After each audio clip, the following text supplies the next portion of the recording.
Hello नमस्कार, मेरा नाम है एसपी मांगलिक और आप मुझे देख रहे हैं मांगलिक्स इंस्टीट्यूट ऑफ बायोलॉजी के यूट्यूब चैनल पर ऑनलाइन।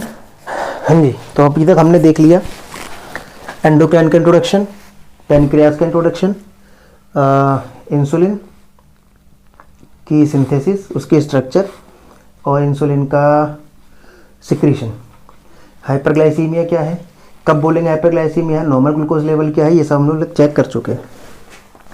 अब हम लोग देख रहे हैं कि इंसुलिन का काम होता कैसे, इंसुलिन की मैकेनिज्म क्या है। इंसुलिन मैकेनिज्म, इंसुलिन क्या काम करता है तो मैंने बता ही दिया, ग्लूकोज लेवल को कम करता है। यानी कि अगर ब्लड में ग्लूकोज लेवल बढ़ेगा तो इंसुलिन आएगा, ग्लूकोज लेवल को कम करेगा। बात आती है कि कैसे कम करेगा, उसके लिए क्या है।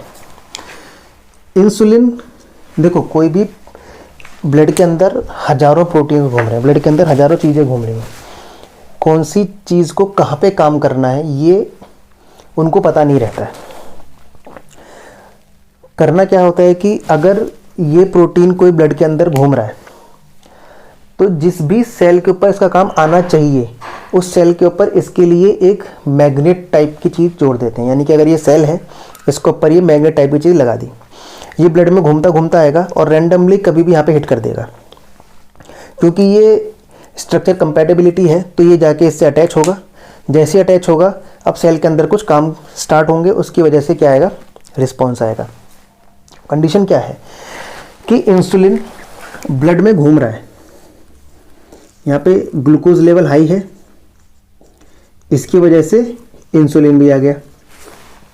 अब इंसुलिन ब्लड में घूम रहा है, इंसुलिन को करना है काम, लेकिन इंसुलिन अपना टारगेट ऑर्गन पहचाने कैसे, तो क्या कर दिया गया कि इंसुलिन का काम जिस भी सेल पे आएगा उस सेल के ऊपर इसके लिए एक रिसेप्टर लगा दी गया। एक मान लो एक झंडा लगा दिया गया, एक मैग्नेट लगा दी गई जिसको ये रिकॉग्नाइज कर लेगा। जिस भी ऑर्गन में या जिस भी सेल में घूमते फिरते इसको रिसेप्टर मिलेगा, इंसुलिन यहाँ से निकलेगा और उस पर बाइंड हो जाएगा। जैसे बाइंड होगा अब सेल के अंदर कुछ कार्यक्रम स्टार्ट होंगे और उसकी वजह से अल्टीमेटली रिजल्ट आएगा या कोई एक्शन आएगा, और इस कार्यक्रम को हम बोलते हैं सिग्नलिंग। ये अलग टॉपिक है, ठीक। तो इंसुलिन जैसे ग्लूकोज लेवल बढ़ा, हाइपरग्लाइसीमिया हुआ, बीटा सेल स्टिमुलेट हुई, इंसुलिन सिक्रीट हुआ, ब्लड में आया, ब्लड में घूमता फिर रहा है। जिस भी सेल के ऊपर काम आना है उस सेल के ऊपर इसका रिसेप्टर अटैच्ड है, इंसुलिन आएगा, रिसेप्टर से बाइंड करेगा, और रिसेप्टर से बाइंड करने के बाद में सेल के अंदर कुछ काम स्टार्ट होंगे, यानी कि सेल के अंदर सिग्नलिंग स्टार्ट होगी। उस सिग्नलिंग की वजह से कुछ रिस्पॉन्स आएगा, कुछ रिजल्ट आएगा, जिसको हम बोल देते हैं कि ये इंसुलिन का काम है। ओके, अब पहली बात तो ये रिसेप्टर है, तो इस रिसेप्टर का नाम क्या है। सेल सिग्नलिंग में बहुत सारे रिसेप्टर पढ़ते हैं, आरटीके है, जैकस्टेट है, और आपका जीपीसीआर है, सेरीन थ्रोनिन काइनेज है, टू कंपोनेंट सिस्टम है। यहाँ पे जो इंसुलिन का रिसेप्टर होता है, बड़ा इंपॉर्टेंट क्वेश्चन है, इस बार भी CSIR में अभी जो पेपर हुआ है नवंबर 2020 में, इसमें भी आरटीके के ऊपर क्वेश्चन आया है। ये नाम है इंसुलिन के रिसेप्टर का, receptor tyrosine kinase, receptor tyrosine kinase, यानी कि ये है रिसेप्टर कुछ इस तरीके से, ठीक। ये रिसेप्टर है, इस रिसेप्टर के पास में एक टायरोसिन रेजिड्यू है, और इस रिसेप्टर के पास में इसके अगर ये प्लाज्मा मेम्ब्रेन मानो तो ये साइटोसोल और ये एक्स्ट्रा सेलुलर मैट्रिक्स। तो इसके साइटोसोलिक साइट पे प्रेजेंट है काइनेज एक्टिविटी, यानी कि रिसेप्टर के खुद के पास में काइनेज एक्टिविटी है, इसलिए इसका नाम क्या पड़ गया है, रिसेप्टर टायरोसिन काइनेज। कि रिसेप्टर है, इसके पास में टायरोसिन रेजिड्यू है, अमीनो एसिड है, और इसके पास में काइनेज एक्टिविटी है। काइनेज एक्टिविटी होने का मतलब क्या है, काइनेज वो एंजाइम होते हैं जो फॉस्फोराइलेशन करते हैं, यानी कि जो किसी प्रोटीन के ऊपर फॉस्फेट ग्रुप का एडिशन करते हैं, उसे हम बोलते हैं काइनेज। तो इंसुलिन के रिसेप्टर का नाम क्या है, आरटीके, यानी कि जिस भी ऑर्गन के पास में जो भी टारगेट हैं इंसुलिन के, उन सब के पास में आरटी के रिसेप्टर होगा। अब बात आती है कि इंसुलिन का टारगेट ऑर्गन कौन कौन है। तो इंसुलिन के टारगेट ऑर्गन है 3। एक है लिवर, एक है स्केलेटल मसल और एडिपोज टिश्यू। यानी कि इंसुलिन ब्लड में कहीं तक भी घूमे, किसी भी ऑर्गन के पास तक जाए, लेकिन कहीं पे भी काम नहीं करेगा। काम कहाँ पे करेगा? केवल इन 3 जगह पे, या तो लिवर पे काम करेगा, स्केलेटल मसल्स पे और एडिपोज टिश्यू पे। रीज़न क्या है? रीज़न ये है कि इंसुलिन के लिए रिसेप्टर प्रेजेंट ही केवल इन 3 ऑर्गन्स के सेल्स के ऊपर है, बाकी पे रिसेप्टर है ही नहीं, तो इंसुलिन वहाँ पर जाके बाइंड करेगा भी नहीं। ठीक है, ओके। अब बात करते हैं कि लिवर में कैसे काम कर रहा है। तो एक लिवर सेल बना लेते हैं। ये बड़ा इंटरेस्टिंग है, डिटेल में नहीं बता रहा हूँ, शॉर्ट में बता रहा हूँ, शॉर्ट में ही सुने। ये हमारी बना लिया ब्लड वेसल। तो ये ब्लड वेसल है, यानी कि ग्लूकोज का लेवल हाई चल रहा है, इंसुलिन आ चुका है। ये हमारा लिवर की एक सेल है जिसको हम हेपेटोसाइट भी बोल सकते हैं, क्योंकि इसके पास में रिसेप्टर है इंसुलिन का जिसको हम बोलते हैं आरटीके। तो ये आरटीके है, साथ में इसके पास में ग्लूट ट्रांसपोर्टर भी है, GLUT1 एंड GLUT2। मान लिया ये GLUT1 है और ये GLUT2। GLUT2 मैंने पहले भी बताया है, GLUT2 इंसुलिन इंडिपेंडेंट है। GLUT1 यूनिवर्सल है, बॉडी की सेल्स के पास में कोई सा ग्लूट हो या ना हो, लेकिन GLUT1 तो रहता ही है। क्या होगा? इंसुलिन बाइंड करेगा अपने रिसेप्टर से। इस रिसेप्टर से बाइंड होने की वजह से अंदर एक सिग्नलिंग पाथवे चलेगा। सिग्नलिंग पाथवे की हेल्प से क्या होगा? ग्लूकोज का एब्जॉर्प्शन सेल के अंदर बढ़ेगा ब्लड से। ग्लूकोज सेल के अंदर आएगा, ग्लूकोज के साथ में कई सारे काम होने हैं। पहली चीज, ग्लूकोज को भेजा जाएगा कहाँ पे? रेस्पिरेटरी पाथवे में, जिससे कि इससे हम बना सके एटीपी। सबसे पहला काम यही करेंगे, जैसे ही ग्लूकोज आया कोशिश करते हैं कि जितना ग्लूकोज आ रहा है उसको बॉडी की डिमांड पूरी करने के लिए या उन सेल्स की डिमांड पूरी करने के लिए रेस्पिरेशन में भेज दें, उनसे एटीपी बनवा ले। ग्लूकोज खर्च हो जाएगा, टेंशन ही खत्म हो जाएगी। दूसरा क्या कर सकते हैं? जैसे ही ग्लूकोज आता है, एक काम और क्या आता है, ग्लूकोज के ऊपर सबसे पहले एक फॉस्फेट ग्रुप जोड़ देते हैं। ग्लूकोज जिसको जोड़ता है ग्लूकोकाइनेज, क्योंकि GLUT2 जो है ये एक बाई डायरेक्शनल ग्लूट है, यानी कि इसके थ्रू ग्लूकोज सेल के अंदर भी आ सकता है, इसके थ्रू ग्लूकोज सेल के बाहर भी जा सकता है। तो ग्लूकोज सेल के अंदर आने के बाद बाहर ना भागे, इसके लिए सबसे पहले क्या करते हैं कि जैसे ही ग्लूकोज सेल के अंदर आता है इसके ऊपर एक फॉस्फेट ग्रुप जोड़ देते हैं। तो जैसे ही ग्लूकोज अंदर आया इसके ऊपर फॉस्फेट ग्रुप जोड़ दिया। अब फॉस्फेट इजीली बाहर नहीं निकल पाएगा, तो ग्लूकोज अंदर ट्रैप हो गया, जिससे कि ग्लूकोज सेल के अंदर कॉन्टिन्यूसली आता रहे। तो ग्लूकोज जैसे ही आया, ग्लूकोकाइनेज ने फॉस्फेट ग्रुप ऐड किया, यानी कि जैसे ग्लूकोज अंदर आया उसके ऊपर एक उसको जंजीर से बांध कर बोल दी कि यहीं पर रुको, बाहर नहीं भागना। तो बाहर भागेगा नहीं, तो ग्लूकोज फॉस्फेट या तो रेस्पिरेशन में चला जाएगा, एटीपी बनाएगा। और पर एटीपी भी कितनी बनाएगा? जितनी ज़रूरत होगी। उससे भी ज़्यादा अगर खाना खा रखा है तो और ग्लूकोज आएगा। अब उस ग्लूकोज का क्या होगा? अब इस ग्लूकोज को, इसको मिटा रहा हूँ मैं। तो एक काम तो क्या, ग्लूकोज को रेस्पिरेशन में भेजा, एटीपी बनवाया। एक काम क्या करेंगे कि ग्लूकोज को भेजेंगे ग्लाइकोजन सिंथेसिस पाथवे में, और इस ग्लूकोज से बनाना स्टार्ट करेंगे हम लोग क्या? ग्लाइकोजन। यानी कि सपोज करो हमने 3 कटोरी खीर खा ली। 1 कटोरी खीर में चावल है, शक्कर है, सब चीज़ें। वो जो हमने कटोरी खाई उससे जो ग्लूकोज मिला हमने उसको भेज दिया रेस्पिरेशन में, उससे एटीपी बनवा लिया, कोई टेंशन नहीं। जो ग्लूकोज ब्लड में आया था उससे वो सारा हमने यूज़ कर लिया। हमने एक और खा ली, अब और ग्लूकोज आया। अब उस ग्लूकोज का क्या होगा? उस ग्लूकोज को भेजा गया फिर ग्लाइकोजन पाथवे में, क्योंकि कितनी एनर्जी बनाएंगे? जितनी ज़रूरत है। जो एक्सेस में आया उसे भेज देगा ग्लाइकोजन में। यानी कि जैसे कि मान लो ग्लूकोज एक 100 रुपये का नोट है, तुम्हारे पास जब 15-20 नोट थे, 2-2,500 रुपये थे, हमने खर्च कर दिए, उड़ा दिए, मौज ले ली। अब एकदम से लॉटरी लग गई, बहुत ज़्यादा पैसे मिल गए, लॉटरी लग गई, पैसा बहुत है, अब क्या करें? तो हमने क्या किया, इन 100 की नोटों की बनाई गड्डी बनाई इनकी बहुत सारी, रबर चढ़ाई और जाके रखे इनको बैंक में। यानी कि हमने क्या कर दिया, इनको स्टोर कर दिया। 100 के नोट लिए, 10,000 की गड्डी बनाई, सीधा डाल दिया लॉकर के अंदर। यही काम सेल कर रही है। जब ग्लूकोज कम था यूज़ कर लिया, एटीपी बना ली, बात ख़त्म कर दी। जब ज़्यादा आ गया, अब ज़्यादा यूज़ कर नहीं सकते, तो क्या किया, उस ग्लूकोज को कन्वर्ट कर दे ग्लाइकोजन में। मतलब ऐसे ग्लूकोज एक आया, दूसरा ग्लूकोज आया, तीसरा आया, चौथा आया, पांचवा आया, सबको पकड़ा और बना दिया ग्लाइकोजन। ग्लाइकोजन कुछ नहीं, बस ग्लूकोज जोड़ते चले जाओ, बन गया ग्लाइकोजन। ठीक है, ये है स्टोरेज फॉर्म। यानी कि अगर ग्लूकोज ज़्यादा है तो हम क्या करेंगे, इसको ग्लाइकोजन में कन्वर्ट कर देंगे, बात खत्म होगी। जब जरूरत पड़ेगी इन बॉन्ड्स को तोड़ते चले जाएंगे, ग्लूकोज बाहर निकलता चला जाएगा, उस ग्लूकोज का यूज़ करेंगे, एनर्जी निकाल लेंगे।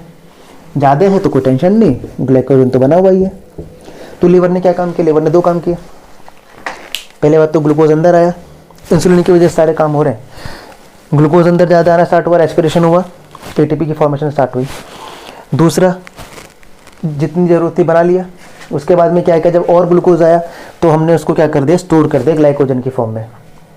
ठीक, अब तीसरी कटोरी खीर रह गई है, वो भी खा रखी है। अब उस वाले ग्लूकोज का क्या होगा?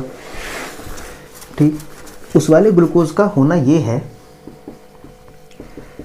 कि अब एटीपी भी नहीं बना सकते और अब ग्लाइकोजन भी नहीं बना सकते। रीज़न क्या है? रीज़न ये है कि लिवर अपने वेट का केवल 5% ही ग्लाइकोजन बना सकता है। यानी कि लिवर का अपना जितना मास है वो उसका केवल 5% ग्लाइकोजन बनाएगा, इससे ज़्यादा नहीं बनाएगा। तो सपोज़ करो कि दूसरी कटोरी जब खीर खाई थी तो उसने वो 5% ग्लाइकोजन पूरा बनवा दिया, तो एटीपी बन चुका, 5% ग्लाइकोजन भी बन गया उसके वेट का। अब और ग्लूकोज आ गया, इसका क्या करेंगे? अब लिवर कहता है कि भाई जितना खाना था खा लिया, जितना रखना था रख लिया, अब अपने बस की है नहीं। ये क्या करेगा, ये करेगा ग्लूकोज को कन्वर्ट किसमें, लिपिड्स में। लिपिड में कन्वर्ट किया। अब लिपिड को लिवर तो स्टोर करेगा नहीं, ये क्या करेगा, लिपिड को भेजेगा ब्लड की हेल्प से ऐसी जगह पे जहाँ पे लिपिड स्टोर हो सकते हो। ठीक है, पर लिपिड क्या है, लिपिड हाइड्रोफोबिक। लिपिड अब हाइड्रोफोबिक हैं तो इसका मतलब ब्लड में तो वो फ्रीली सर्कुलेट नहीं होंगे। तो लिवर क्या करेगा, इन लिपिड्स के चारों तरफ प्रोटीन की कोटिंग कर देगा।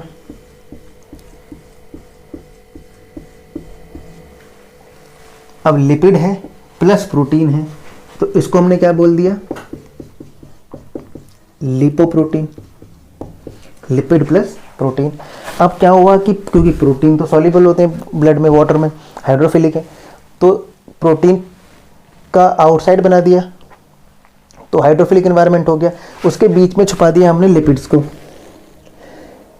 ये हाइड्रोफोबिक है तो अब एक बॉल के अंदर भर दिया। अब क्या फ़र्क पड़ रहा है, कहाँ घूम रही है बॉल, ये आ गई बॉल यहाँ पे, इसके अंदर लिपिड भरे हुए हैं। इसको हमने क्या बोला, VLDL, very low density lipoprotein. Lipoprotein, L4 lipoprotein, V4 very, L4 लो, D4 डेंसिटी। यानी कि ये ऐसा लिपोप्रोटीन है जिसकी डेंसिटी बहुत कम है। डेंसिटी कम होने का मतलब क्या है, जितना लिपिड ज़्यादा होगा उतना ही हाइड्रोफोबिक करैक्टर ज़्यादा होगा। जितना हाइड्रोफोबिक करैक्टर ज़्यादा होगा उतनी डेंसिटी कम हो जाएगी वाटर में इसकी। तो जिस टाइम ये यहाँ से निकलेगा उस टाइम इस लिपोप्रोटीन में खूब सारे लिपिड भरे हुए होंगे तो डेंसिटी बहुत कम होगी। क्योंकि हाइड्रोफिलिक है, सारे के सारे ऊपर तैरते रहेंगे। जैसे ही ये यहाँ से, यह है VLDL वेरी लो डेंसिटी, क्योंकि इसमें लिपिड्स भर भर के भरे हुए हैं, खूब सारे भरे हुए हैं, तो इसकी डेंसिटी बहुत कम है, सबसे कम है इस टाइम। इसको बोलेंगे वेरी लो डेंसिटी लिपोप्रोटीन। इसी को हम लोग बोलते हैं बैड कोलेस्ट्रॉल जो होता है, यही है वो बैड कोलेस्ट्रॉल, जिसको हम लोग ज़बरदस्ती बनवाते हैं खूब सारा खाना खा खा के। खूब सारा खाना खा लिया, लीवर ने जवाब दे दिया कि अब एटीपी नहीं बन सकता, ग्लाइकोजन नहीं बना चुके, अब बनाएंगे लिपिड। लिपिड बनेगा तो लिपोप्रोटीन बनेंगे, लिपोप्रोटीन बनेंगे तो VLDL बनेगा। VLDL बनने का मतलब है हमारी बॉडी के अंदर बैड कोलेस्ट्रॉल बनना प्रारंभ हो गया।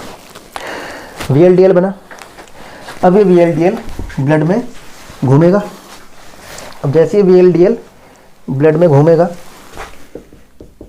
तो जहाँ जहाँ पे भी जिस भी, क्योंकि इस लिपिड के साथ में यहाँ पे कुछ फैटी एसिड्स भी जाएंगे, कुछ फैट सोल्यूबल विटामिन्स भी जाएंगे, तो डेंसिटी कम रखेंगे। जहाँ जहाँ पे ज़रूरत पड़ती रहेगी वहाँ से थोड़े थोड़े ये निकलते रहेंगे। चाहे कहीं पे ज़रूरत पड़ी फैटी एसिड की, वो निकल के चला गया, कहीं ज़रूरत पड़ी विटामिन्स की, वो निकल के चलेगी, कहीं किसी लिपिड की ज़रूरत पड़ी, वो निकल के चलेगा।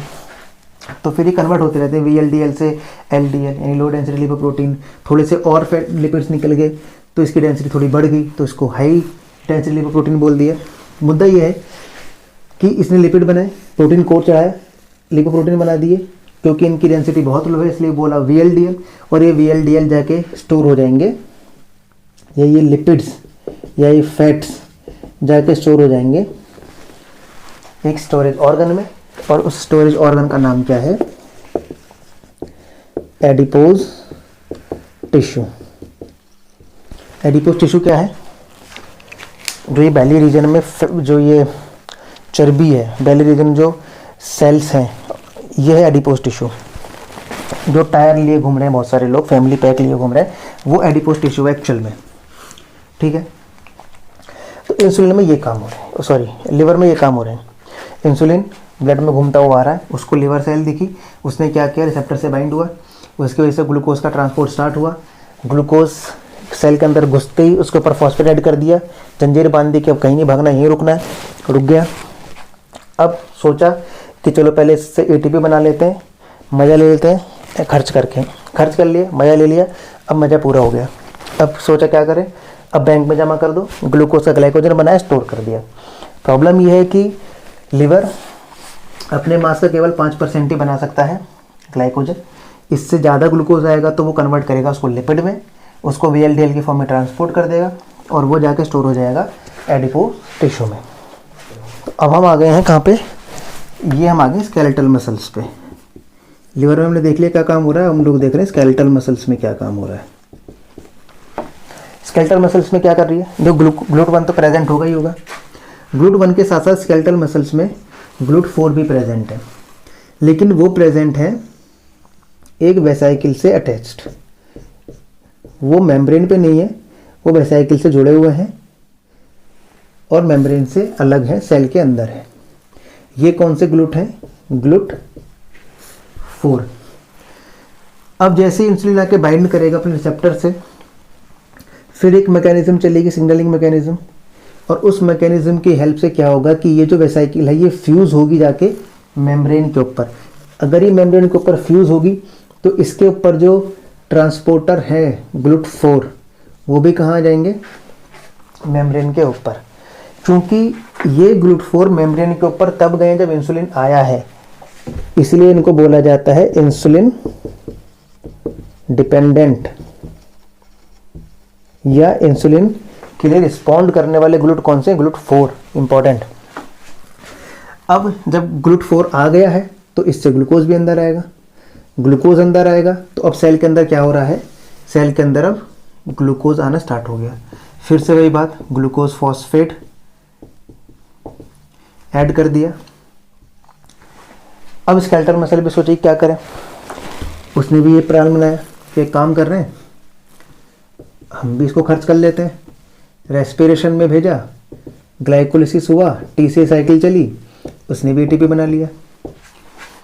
इसने भी क्या किया? इसने भी ग्लूकोज को उठाया, ग्लाइकोजन में कन्वर्ट करना स्टार्ट कर दिया। इसने भी बैंक बना लिया, इसने भी स्टोर कर लिया ग्लाइकोजन की फॉर्म में। तीसरा क्या करता है ग्लूकोज यहाँ पे? इंसुलिन यहाँ पे, इंसुलिन कुछ चैनल्स को ओपन करता है। ये है अमीनो एसिड चैनल, यानी कि इनकी हेल्प से ब्लड के अंदर जो अमीनो एसिड्स घूम रहे हैं, जो हमें डाइजेशन से मिले हैं, वो कहाँ जाएंगे? स्केलेटल मसल्स के अंदर। और जब ये अमीनो एसिड स्केलेटल मसल्स के अंदर आएंगे तो इनके अंदर प्रोटीन का सिंथेसिस भी ज़्यादा होगा।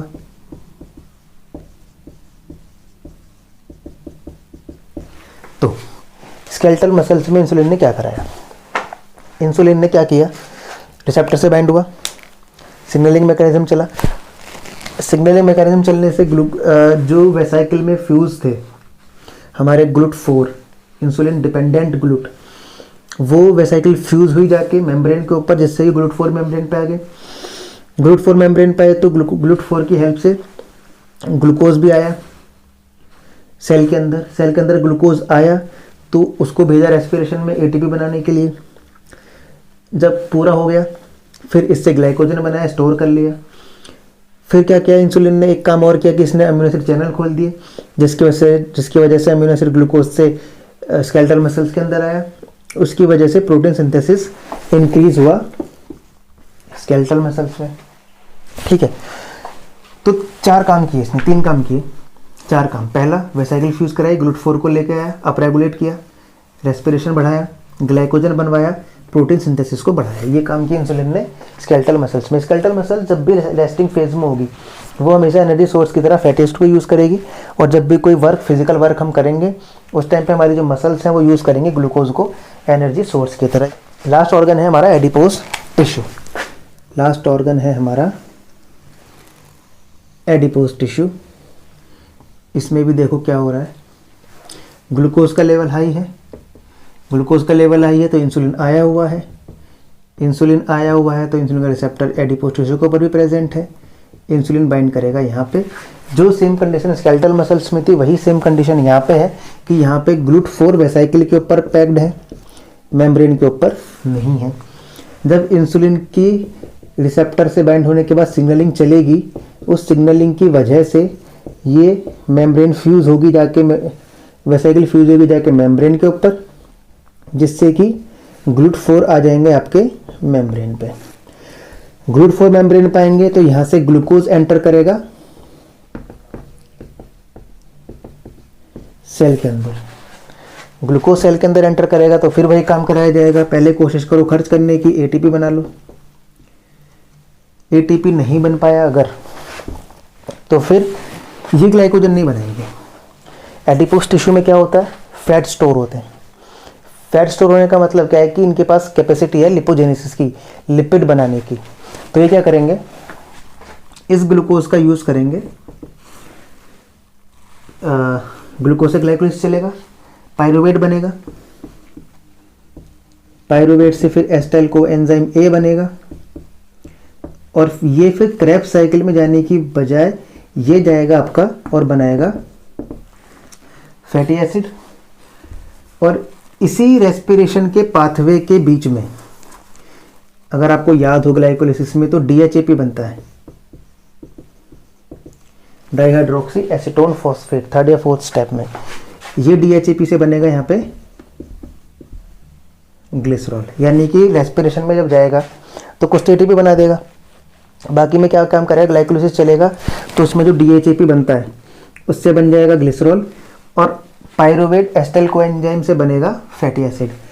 और ये ग्लिसरॉल और ये फैटी एसिड ये मिलके एक स्ट्रक्चर बनाएंगे जिसको हम बोलेंगे टैग, ट्राई एसाइल ग्लिसरॉल, जिसमें कि एक ग्लिसरॉल का मॉलिक्यूल होगा और 3 फैटी एसिड चेन होंगी। ये है लिपिड की स्टोरेज फॉर्म, यानी कि जो भी हमारे पास में एडिपोज टिश्यू में स्टोर हो रहा है वो टैग के फॉर्म में हो रहा है। चाहे तो लिवर फैटी एसिड बना के भेज रहा है VLDL की फॉर्म में, वो भी अगर लिवर से फैटी एसिड्स आ रहे हैं वो भी अल्टीमेटली टैग बनाएंगे। और जो ये खुद ग्लूकोज ले रहा है इंसुलिन की वजह से GLUT4 की हेल्प से, वो भी अल्टीमेटली ग्लिसरॉल और 3 फैटी एसिड चैन मिलकर क्या बनाएंगी? ट्राइएसाइल ग्लिसरॉल। और इसी फॉर्म में यहाँ पे क्या हो जाएंगे? स्टोर। अब जितना ज़्यादा टैग बनेगा उतनी ज़्यादा स्टोरेज के लिए कैपेसिटी बढ़ानी पड़ेगी। तो जैसे जैसे लिपिड ज़्यादा बनेगा वैसे वैसे स्टोरेज ऑर्गन बनाना पड़ेगा। तो पहले हल्के पतले थे, फिर थोड़े से मोटे हुए, फिर एक टायर डेवलप किया, फिर 2 टायर डेवलप कर लिए, फिर 3 टायर डेवलप होकर अल्टीमेटली अपना ही पूरा बैंक खोल लिया और खूब सारा फैट डिपॉजिट कर रखा है मज़े से, क्योंकि बेहिसाब खा रहे हैं, खूब सारा खाया, काम कर नहीं रहे, खाया पिया पड़ गए। अब खाया पिया पड़े तो जितना खाया पिया उसमें से जितना यूज़ हो सकता है एनर्जी के लिए उतना यूज़ हो गया, बाकी थोड़ा बहुत ग्लाइकोजन बन गया, उसका बचा कुछ लिवर ने भी लिपिड बना दिया, एडिपोज तो बना ही रहा है लिपिड, सारा का सारा स्टोर होता रहा और धीरे धीरे धीरे धीरे तरक्की होती चली गई। तो इंसुलिन का काम है ये। अगर आपको ये इंसुलिन की सिग्नलिंग कि आरटी के रिसेप्टर से बाइंड होने के बाद सेल के अंदर एक्चुअल में क्या पाथवे चलता है वो अगर डिटेल में जानना है तो मुझे बताना कमेंट सेक्शन में या व्हाट्सएप कर देना, जो नंबर दिख रहा है स्क्रीन पे। अगर आपको ग्लाइकोलिसिस पढ़ना है उसका बता देना। अगर आपको फैटी एसिड ग्लिसरॉल सिंथेसिस पढ़नी है उसका बता देना। ग्लाइकोजन सिंथेसिस जानना है अलग से उसका बता देना। यहाँ पर तो मैंने ओवरव्यू बताया, तो आपको ग्लाइकोजन सिंथेसिस, ग्लाइकोलिसिस, रेस्पिरेशन पूरा, या लिपिड सिंथेसिस, या आपको आरटी की सिग्नलिंग, जो कुछ भी डिटेल में सुनना है मुझे बता देना, मैं कोशिश करूँगा उस पर वीडियो लाने की। और हम लोग बात कर रहे हैं कि अगर इंसुलिन ढंग से काम ना करे तो क्या प्रॉब्लम होगी। देखो, बीटा सेल्स हमारे पास में है, ठीक। अल्टीमेटली क्या होना है कि अगर हमारा इंसुलिन कम हो जाए कैसे भी करके, तो अगर इंसुलिन कम होगा तो ऑब्वियसली जो ब्लड के अंदर ग्लूकोज लेवल बढ़ेगा उसको कंट्रोल कोई नहीं कर पाएगा। ब्लड ग्लूकोज लेवल कंट्रोल नहीं होगा तो ब्लड के अंदर ग्लूकोज का लेवल बढ़ेगा, ग्लूकोज का लेवल बढ़ेगा तो रिड्यूसिंग शुगर है, बता चुका पहले पूरा रामायण, तो दिक्कतें स्टार्ट होंगी। बात आती है कि इंसुलिन कम होने के रीज़न क्या हो सकते हैं। देखो, इंसुलिन कम होने के रीज़न कई सारे हो सकते हैं। या तो बीटा सेल्स में इंजरी हो जाए, या कोई ऑटोइम्यून डिसऑर्डर हो जाए, या कोई ड्रग ऐसी हो जो हमारी बीटा सेल्स को ख़त्म करे। देखो, इंजरी तो कॉमन है नहीं, हालांकि इन तीनों चीज़ से इंसुलिन का लेवल कम ही होगा, लेकिन इंजरी कॉमन है नहीं। पैनक्रियाज में इंजरी कभी सुनी भी नहीं होगी कि पैनक्रियाज में किसी की चोट लगी और पैनक्रियाज में चोट लग गई। वो अलग बात है, तुम किसी बैल का या किसी हिरन का ईगो हर्ट कर दो, उसको चलते फिरते को छेड़ दो और वो अपना सींग डायरेक्टली निशाना लगा के पैनक्रियाज में घुसा दो तो बात अलग है। अदरवाइज इंजरी पैनक्रियाज में तो पॉसिबल ईजिली नहीं है, बाकी किस्मत ख़राब हो तो भगवान मालिक। पर इंजरी कॉमन नहीं है, लेकिन इंजरी हो जाए तो इंसुलिन का लेवल कम होगा। कोई ऑटो इम्यून डिसऑर्डर होने लगे, यानी कि हमारे अपनी ही बॉडी का इम्यून सिस्टम बीटा सेल्स को रिकॉग्नाइज करे फॉरेन की तरह या एनिमी की तरह, तो वो इसको किल करना स्टार्ट करेगा। बीटा सेल किल होंगे तो इंसुलिन बनना ऑब्वियसली कम हो जाएगा। या कुछ ड्रग्स ऐसी हों जो हमारे बीटा सेल्स के फंक्शनिंग को रोकें या इंसुलिन के बनने को कम कर दे।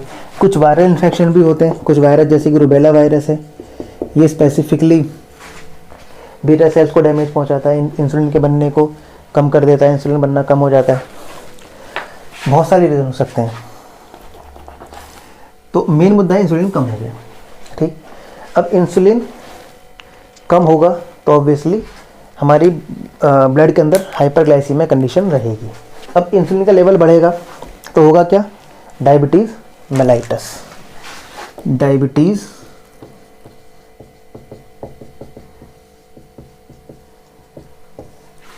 मेलाइटस